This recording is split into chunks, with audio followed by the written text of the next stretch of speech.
fierce. Okay, well, guess what? I think we start packing this house with the people that we got on the show. Oh, yeah, let's get all these friends on stage, All these friends on stage. Okay, so we've our first performer. She's a stand-up, and she's fucking incredible. Yes, she is. Give it up for Sabrina Imbler!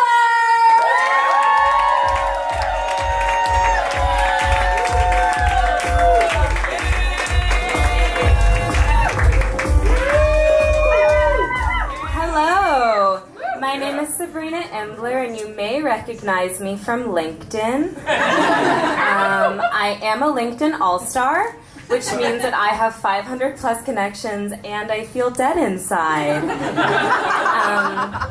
My LinkedIn currently says that I am fluent in Spanish, which is a lie, but not as much of a lie as the fact that 7 separate people have endorsed me for using Microsoft Outlook, which I think is an email program. I've never used it. A lot of people from my high school have now begun requesting to connect with me on LinkedIn, which I feel like means that I've made it in New York. Thank you. But my favorite thing about LinkedIn is that you can endorse anyone for anything with absolutely no proof.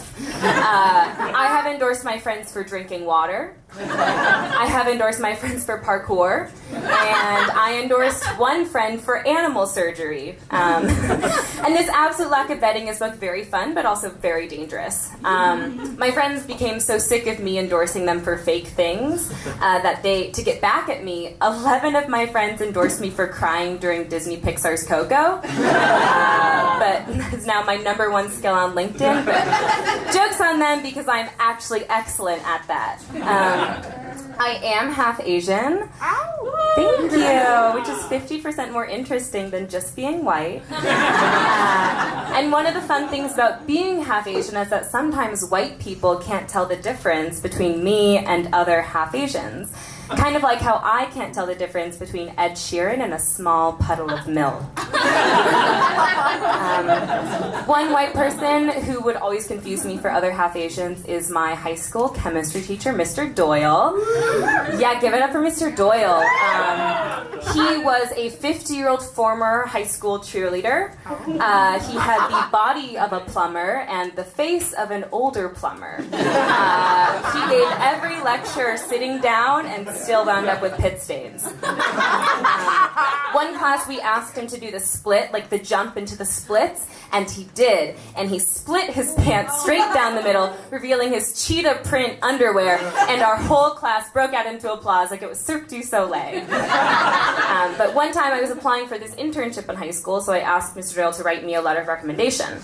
And he did, and when I read it, I realized that he had written the letter of recommendation for my friend who's half Asian. Her name is Saya. I know, it's pretty fucked up, right?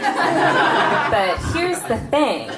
Saya was really good at physics, and I was really good at looking like Saya. So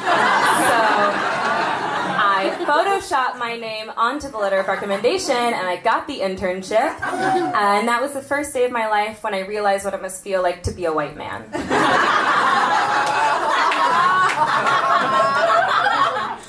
Another white person who always confuses me with other Asians is my dad. He says it's because he has facial blindness, which is totally the excuse I would give if my daughter accused me of being a racist.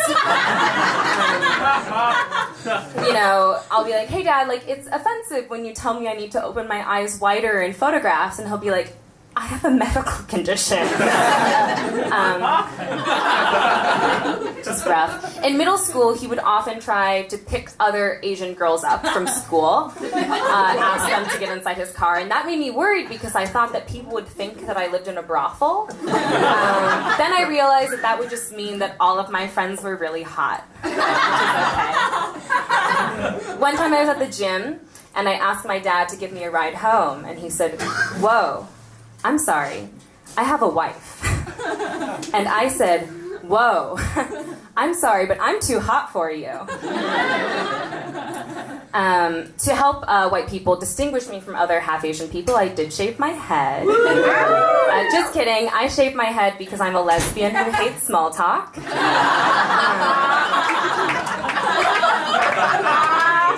straight to the point.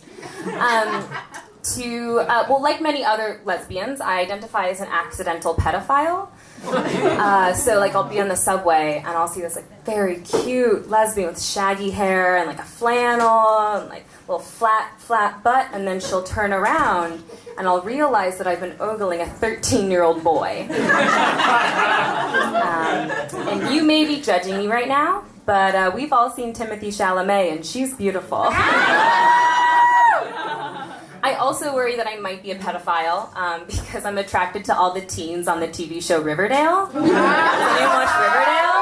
Yeah. Riverdale is a TV show very loosely based on the Archie comics, in the same way that the movie Anastasia is loosely based on the Bolshevik Revolution. Or like how the MTA is loosely based on the idea of transportation. My issue with Riverdale is that it's a bunch of 30-year-old actors pretending to be high school sophomores, which means that everyone has a lot of sex and no one knows how to drive. And the star of Riverdale is lesbian-style icon Cole Sprouse.